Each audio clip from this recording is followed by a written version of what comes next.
Hello and welcome back to Rule the Waves 2. We are playing the German Imperial Navy and it's 1914 and we are at war with France and Italy. The war is going quite well. We had a significant naval battle where we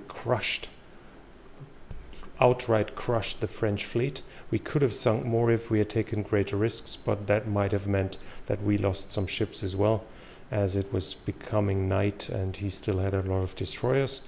But the outcome now is really nice. We haven't lost a single battleship in this war so far, whereas the French have lost a lot of them. We will see now. The surplus is immense, but a new design will come up shortly, so a next generation battleship will be put into construction soon, and I'm pretty sure that we can win the war in this episode, as we can see. Okay. So Italy has collapsed in a revolution. The prime minister has been deposed, only deposed. You occasionally has been executed. They have been forced to accept harsh peace conditions. Okay. So, okay, it'll be a separate peace. Almost looks like it. I can have 10 points, so I can take Sardinia, Rhodes, Libya, and Eritrea. Yeah, let's actually do that. I mean, the only problem is then that the French can probably invade Sardinia and Libya right away if a general peace is concluded. Okay, so I guess the French didn't continue the war. So unfortunately I've lost Tunisia, but not now. But I gained Sardinia for that, and Libya and Rhodes and Eritrea. Well, could have been worse. So let's start off with building fortifications. I started the episode of saying we should win the war. It went a little earlier and faster than expected. So I hope you guys aren't disappointed, but I'm pretty sure we'll be heading towards the next war rather soon. Okay. Let's first give those areas some coastal batteries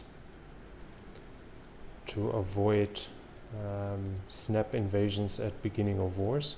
I was told those are like necessary to do that. They seem to protect the areas rather well.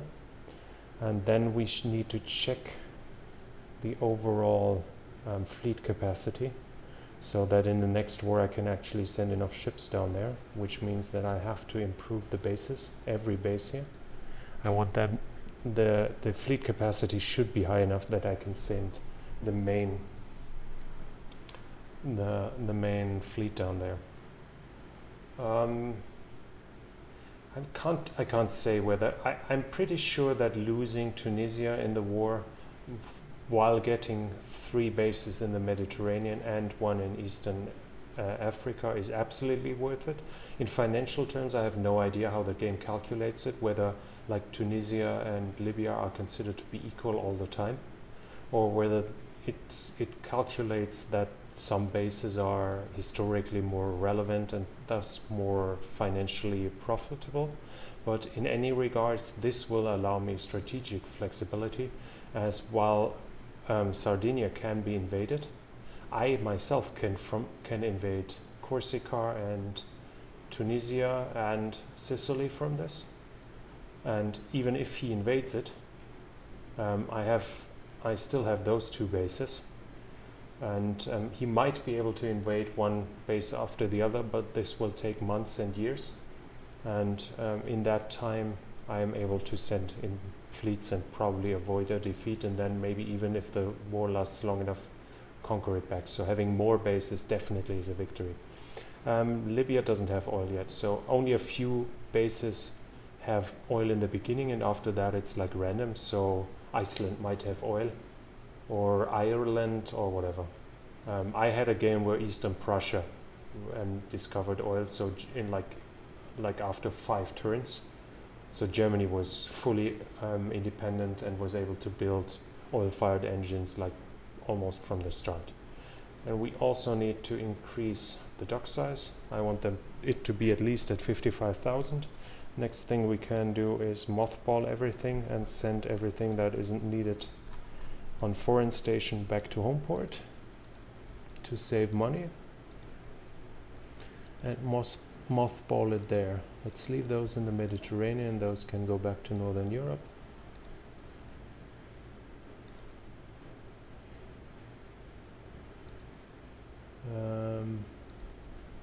Those guys can get mothballed, and I will reserve all of them, and the oldest ones will probably be mothballed too, so those two will be mothballed as well.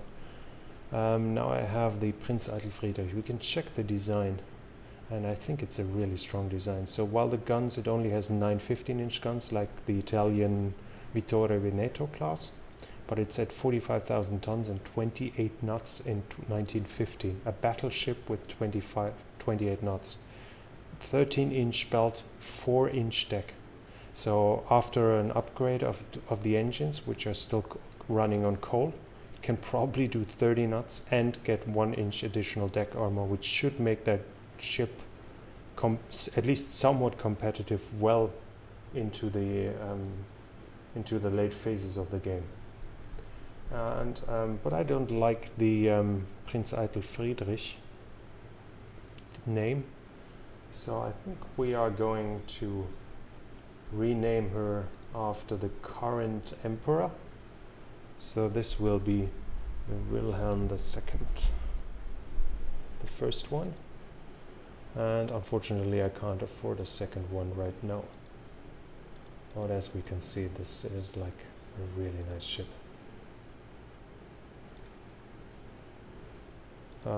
Secondary armament is somewhat weak, but it's supposed to do its main damage in the main armament, and in this it should be really well. Should be a really good design.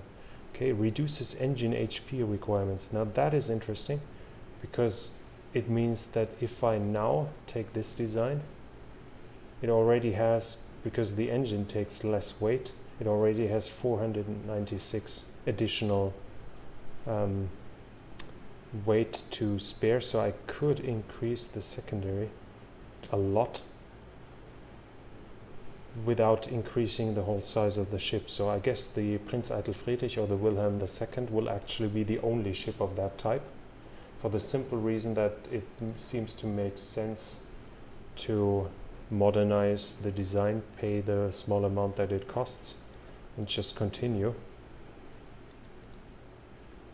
Let's mothball them. That's Mediterranean. Oh yeah, it was a repairing. That was why it wasn't possible to send it north. Okay, you guys go mothballed as well. Active fleet, Northeast Asia. Everyone mothballed here. Can I mothball them? Let's check. That would save a lot of additional money. I can. Very nice. Okay, I'm threatened by the imperialistic ambitions of... Whom do we want to fight next? Italy? Still want to get Sicily. I can't. Russia? Yeah, Russia. Why not Russia? Okay, now let's design a new ship. Let's actually... What? Now it's 800. I can actually give it 4.5 deck armor now, because some new developments. It really seems to make sense to just continue designing the ships. The good thing is now creating that design will only cost like 10% of the initial price and will be done within 1 month, as it's still being considered to be basically the same ship. I'm actually going to do this. 4.5-inch deck armor is insane, especially in this phase. And this will be Friedrich der Dritte. Frederick the Third. Yeah, let's actually do this. Yeah, secondary armament is reduced. Only 940,000 in 1 turn. And then we will continue right away with the next design. Okay, those are done. Frederick the Third is ready. And we can basically afford it. Yeah, we can. Can we mothball it? Yep. This one, Northeast Asia, Northern Pacific, Northeast Asia. I could probably send a few of them away, but can I mothball those two as well, or is it too much then? That would save a lot of money. I can, very nice. Okay, I have 123 on the bank, so let's actually continue and build the Wilhelm I. Write the next ship of that design.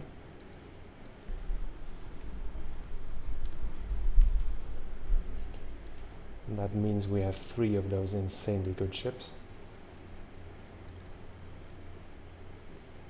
Nuremberg, more destroyers done. Perfect. And we'll need battle cruisers or new heavy cruisers pretty soon. But I don't know, this is so tempting to just continue building those insanely well-designed ships. I think it was probably somewhat like exploiting the mechanisms, because I took the initial battle cruiser design recommendation and just increased the size of it and then the armor, and suddenly it switched back to battleship. And now I have a battleship which is almost impossible for the computer to have, for the AI to have in this phase. And now I have all firing. Okay. 16-inch guns, even though -1, they are probably worse than 15-inch. But the good thing is, if you design a ship with 16-inch guns, everything in the ship is designed for this size.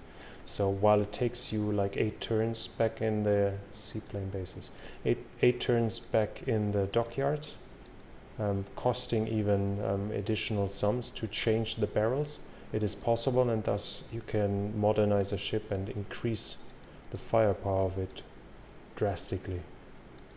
Like, let's see, 11-inch are the best ones. But this design, for instance, doesn't have like much of a future here. But here I could give it additional deck armor, and that usually costs like around 1,000 tons. But if I now replace the engine and give it coal, oil, it's still not fully, but something like that, where you could play around at a later phase. You can add deck armor, and the Wilhelm II and the Frederick III classes are extremely strong and have a great potential for future modernization. British want to sell me this. I don't think they are that strong.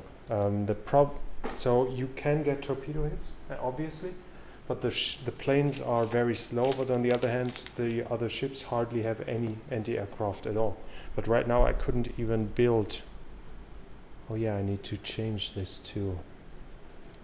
I don't think I need ship design that much anymore. I can turn lighter than air to low. I don't even have torpedo bombers yet. So right now I can't build carriers, and if I could, I couldn't put any planes on them.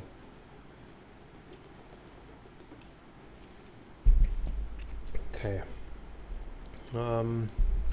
I still want to keep naval guns at high, because I want the 0 quality 16-inch guns as fast as possible. And I want quadruple turrets, so I'm gonna keep those at high as well. But I could go heavier than air already, and shipboard aircraft needs to get higher too. I mean, having too many at high obviously reduces the effect drastically. It doesn't give them additional, it doesn't increase the money I spent. It just means that from the medium ones, the amount of points that are, I mean, it's the same amount of money that is just spreading around. And obviously if you prioritize everything, nothing is prioritized. So having too many at high is rather useless. Well, and I have no idea how much 4 will be useful. Anyways, I'm gonna do it and do it regardless, at least initially. So the Italians want to reduce, yeah, why not? Let's reduce tensions with them and build more docks. Actually building 2 Friedrich der Dritte and still have a surplus. Let me check this. And it's already again, we already have additional weight again. I could increase, give it 2 more secondary guns, for instance, or a lot of additional 4-inch guns. Quad turrets, yeah, I mean they are kind of iffy, especially initially they are failing all the time. And you have the same, oh yeah, they attack the government because they don't have enough armored cruisers. And they have the problem that obviously once one turret is destroyed, you lose 4 barrels. But on the other hand, they save a lot of weight. So it's like in reality again, even once more, which is a reason why I like this game so much. When you have to decide what kind of ship design you like. Do you want it to be, what kind of design is this? Only 29,000.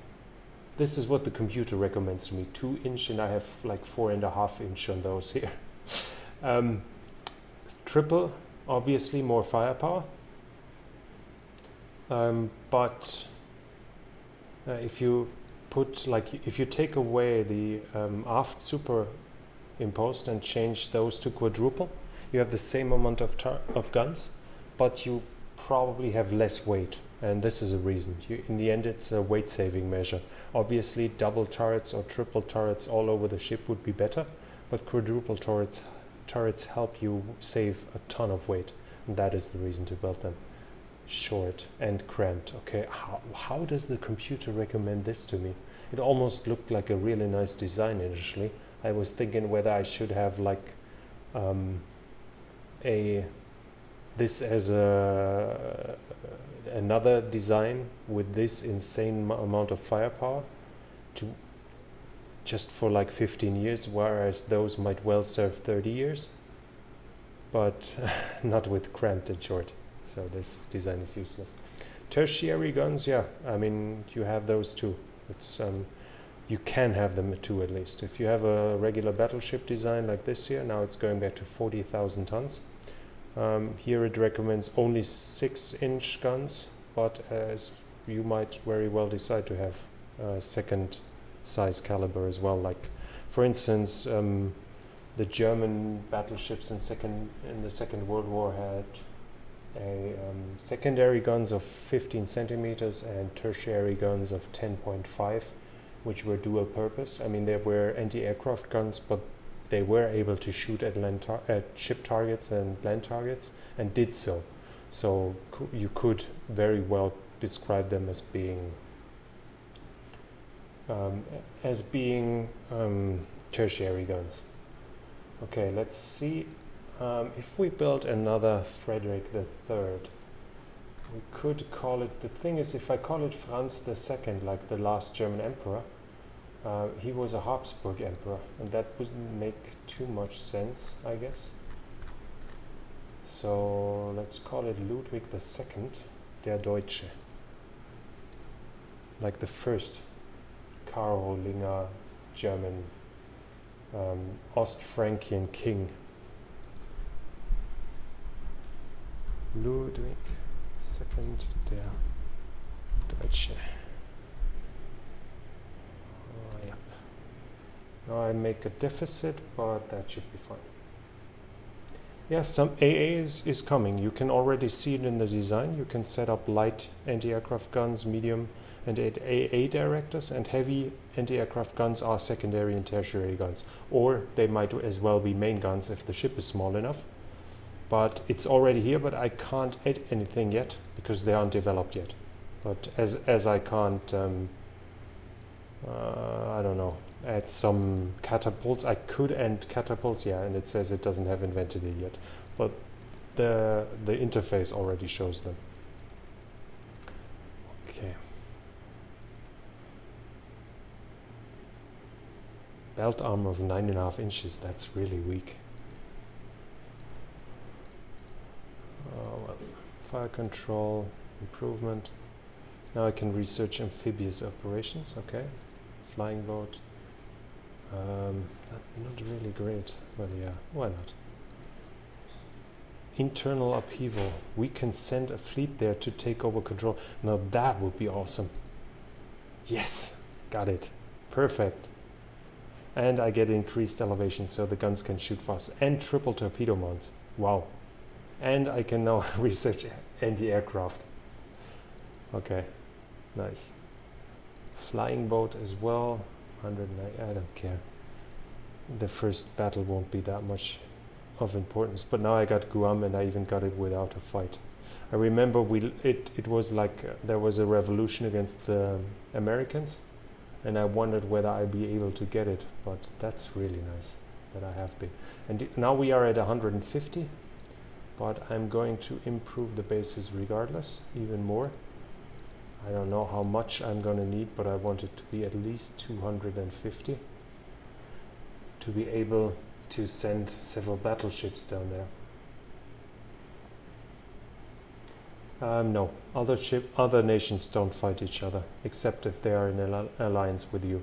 I guess it would be too complicated for them to simulate, which is kind of sad, because they only lose ships if they are in a war with you, either on your side or on the opponent's side. But yeah, that's how it is. Cruising formations. Oh yeah, and I had triple torpedo tubes, but I mean I have a significant deficit, so I can't possibly develop new. Wait, they want to buy that. Yeah, let's give it. I can't possibly develop new destroyers right now.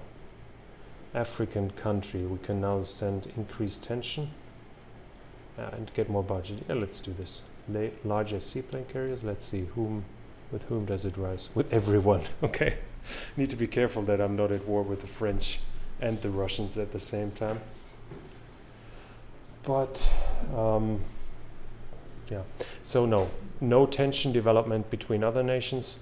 Like here now, if I have an alliance, I could make an alliance with Japan if the event comes, and then Japan will fight on my side against whomever I fight. And French might join the war with the Russians if the tension goes high enough. And if the Russians have a submarine sink passenger liner, then which would usually make other nations more likely to join the war against them, this actually only lowers the tension with every nation that isn't in war. So it's completely focused on you and your nation, which it doesn't really matter that much. More money, and I have a surplus again. Perfect. Air bombing of ships with light bombs. Okay. Heavier than air. So what can I do now? Probably medium bombers, something like that. Russian rebellion. Anti-Russian rebellion in Sakhalin, so they might lose the Sakhalin island. Okay. Russia has sent down an ultimatum. Unless we back down, there will likely be a war. Why would I back down? Oh, 13 battle cruisers. What the hell? 20,000 tons, all of them. 6. Oh, those have 8 guns. 2 triple, 1 double. Weird design. But every one of them is rather weak. But now it bites me that I'm building battleships and not new battle cruisers. 8 14-inch, those are actually, and 11.5-inch belt. So those are actually probably stronger than mine. Well, I don't care. I'm gonna fight them anyways. And there it is, war. Decline, because my navy isn't mobilized. Accept battle. Yeah, why not? There I have a fleet, even though it's obsolete. Do I need to sink something? I don't. So we just turn tail and run right away.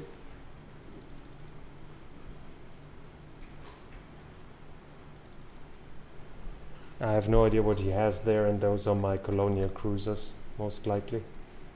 So no point in trying to fight them. This way I haven't lost victory points.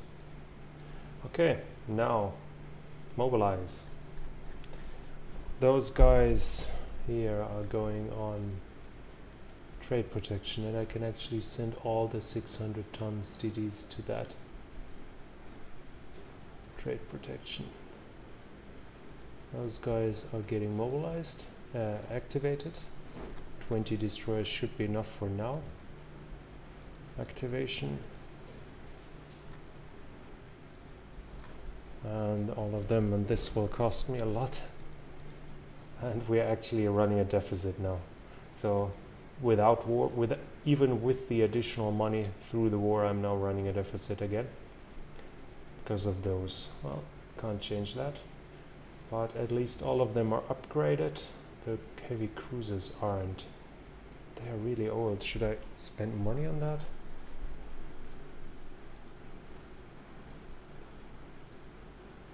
What cruisers do they have? For it's all the same. They have like protected cruisers as well. They should be superior to their protected cruisers, but not superior to their battle cruisers. So let's take 3 of them to trade protection and 3 of them to commerce rating. And then I should have somewhat of a usable mixture. Okay. Anything else I need to do? I don't think so. I could probably stop that, but the money will be more than enough to finish the first one and thus end the deficit. And after the first one is finished, I will... Okay, well, only damage, that's good. After the first one is finished, I'll think about developing a new battle cruiser. It'll be too late for this war, but it shows me that I need a new one. And do we have a fleet battle? No, but not a big one at least. But we have 2 of our battle cruisers.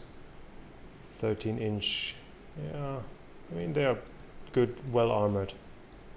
They might be able to fight those 14-inch guns, gun battle cruisers. Okay, where are they? Up here. Okay. Why don't you just go up to 20 knots and charge up there?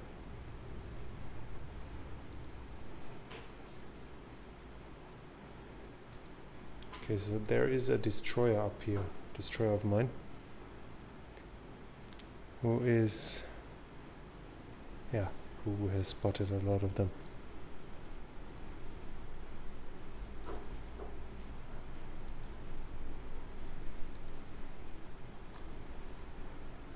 Okay, that looks like a destroyer.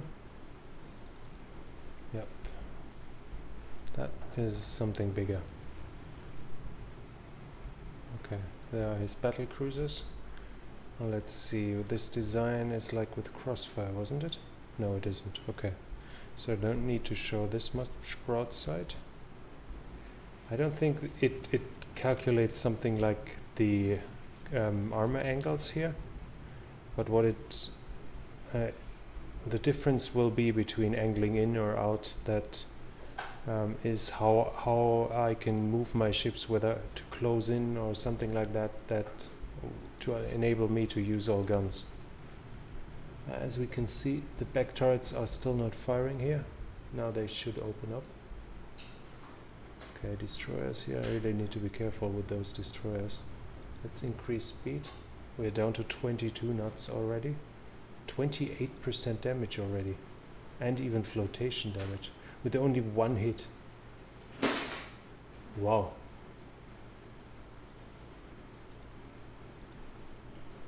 Okay.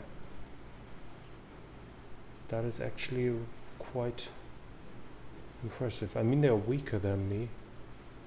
Those 2 are 2 ships that I shouldn't need to fear if I hit them and don't get torpedoed. So let's change course. I think this guy has just launched torpedoes.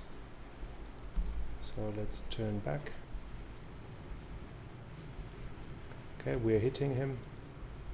Running right against the wind. And I think this should mean like a rate of fire penalty, right? Deliberate fire. Hit chance. No, it doesn't.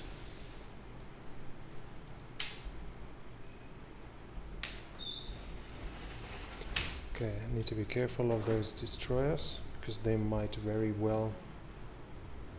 Torpedo Moltke is hit, Hindenburg is hit. I'm not hitting anything. What the fuck is wrong, guys? Let's send in the destroyers, maybe that will save us. He's cool. Now I'm hitting destroyers instead of the battleships. No, that's a hit on one of them. There's another battle cruiser, and the pause function didn't work again. That one is really weak. 7-inch belt. Okay. Why is he so damaged already? Okay, got one turret, but he's taking serious damage. I mean, he's not in danger of sinking yet, but it's not that a convincing sign, if you think about it.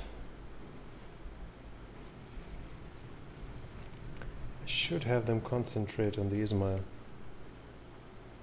He is light damage, yeah. It's not like he's about to sink. So you guys concentrate on the Ismail. Maybe you could take him down.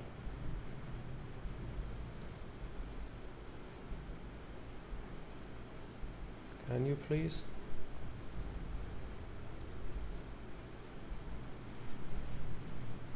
Okay. Yep, he's already slowing down. So those 2 hits I counted must have already done tremendous damage. Unless there was just like an event of having the engine breaking down because of a hit. But slower speed means more hits on him, so he's doomed. And I think after that I'll probably run away.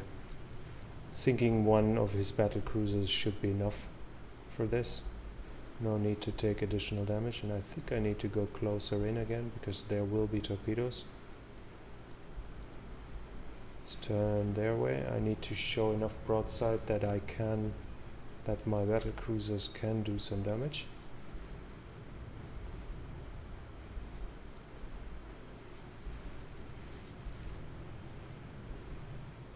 Okay, let's turn in again to make sure I'm not getting torpedoed. The Ismail is heavy damage on fire, hopefully going down pretty soon. Being hit. 4-inch, 13-inch hit, 4-inch, so secondary hits too, but I'm hitting him with the main guns as well, and he's hit by torpedoes, so I guess he's doomed now. Okay, do I want to go after the other battle cruisers? I'm not sure. Okay, he's definitely going down. One of my DDs is hit by a torpedo? What? One of them, I guess. Yeah, I'm gonna order them to hold their fire for 10 minutes. It depends on whether I should risk it. But the thing is, no. Let's actually run away. He has 13 battle cruisers, and a few of them are at least an equal to mine, or probably an equal to mine. So I shouldn't risk those few battle cruisers I have by charging into a night battle when I can avoid it. I already won that battle, and everything now is just unnecessary risk. The battle is right now it's a resounding victory. Let's leave it at that and not change the fact that it's a victory by throwing it away recklessly. Okay, that was, I think, 2 of my destroyers. I guess I'll need new destroyers pretty soon, not new battle cruisers. Again, we are facing what I like so much about this game, this simulation of reality, that as a designer of your army or fleet, you always have something you need more of, or something where you want to modernize it, and you always have to decide which thing to prioritize, and that is really well simulated in this game. Okay, fleet should be done, the battle should be done. Wait, I needed to sink 2 ships, and I will only sink 1. I guess I actually have to go back unless I want the penalty. Damn it. Oh, okay. And there comes the message, 2nd ship sunk. Perfect. Good. Now we're just running away and waiting for the battle to end.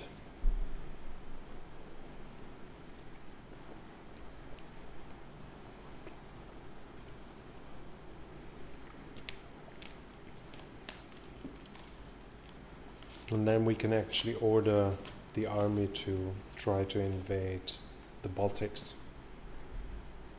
I think we should have naval superiority in the Baltics, in the Northern Europe area, which should allow us to do the invasion. And as I've said, I think in the last episode or in the a few episodes ago, according to the manual, you don't need 4 times as many ships anymore. Actually, 2 of them went down. Wow. Now that's a pleasant surprise. So you don't need 4 times as many ships, you only need a superiority, but the event triggers more early, faster if you have a higher superiority. So I have 311 points, the Russians have 193. Not an issue at all. Let's set it as an invasion target, which unfortunately costs us 3 million per turn. That's a lot. Okay, what else did we want to do? Set the invasion target. Those are set on radar. Yeah, not that much actually. And I think it's about time after that first battle. Russia is also blockaded, so there should be a winnable war, even though they have a ton of battle cruisers. I think I should be able to crush them in this war rather easily. So let's stop this episode here, and in the next episode we will see how the Imperial German Navy crushed the Russian Navy, maybe even through a revolution. We'll have to see. Anyways, thank you for watching. I hope you enjoyed it. If you did, please consider following or subscribing. See you next time.